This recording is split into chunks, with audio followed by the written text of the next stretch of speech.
నాకు ఫోర్స్‌గా ఇలా చేసి అనటం ఇష్టం అంటే ఇండస్ట్రీలో పక్కన చేరి భజన చేసే వాళ్ళకే ఇప్పుడు క్యారెక్టర్లు రావట్లేదు సార్. మీరేమో చాలా సహజంగా జరగాలి అంతే నన్ను సార్. గుర్తుపెట్టుకొని పిలవాలి అంతే సార్. ఇంత జెన్యూన్గా ఉంటే అవకాశాలు ఎలా వస్తాయి అదే సార్ అంటుంటారు ఇప్పుడు మనకు మన లైఫ్ను మనం కనీసం మనం ఆస్వాదించాలి కదా సార్. అంటే అరే ఈ వేలో మనం వెళ్ళగలిగాం, ఈ వేలో మనం బతకగలిగాం. ఇప్పుడు ఏది చేసినా సరే మన ఎండ్ ఆఫ్ ది డే తీసుకెళ్ళలేవు అనే విషయం తెలుసు.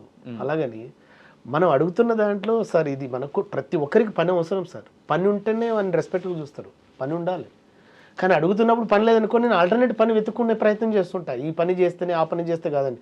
ఫర్ ఎగ్జాంపుల్ అంటుంటారు సార్ సెలబ్రిటీ అంటే మీరు సార్ సెలబ్రిటీ అనే పదానికి నా దృష్టిలో ఒకటే సార్, కష్టపడి పని చేస్తూ, కష్టపడి అంటే ముంచుతో కాదు, కష్టపడి పని చేస్తూ ఒక 100 మందికి, ఒక 200 మందికి, 10 మందికి నువ్వు గొప్పగా ఆ చుట్టుపక్కల నువ్వు ఆదర్శంగా ఉన్నప్పుడు నువ్వే నా దృష్టిలో సెలబ్రిటీ అంట.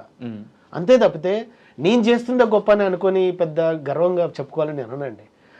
నీ పని నువ్వు చేస్తూ నువ్వు 10 మందికి పని కల్పించగలిగావు నీలాంటి వ్యక్తుల కంటే అది చాలు.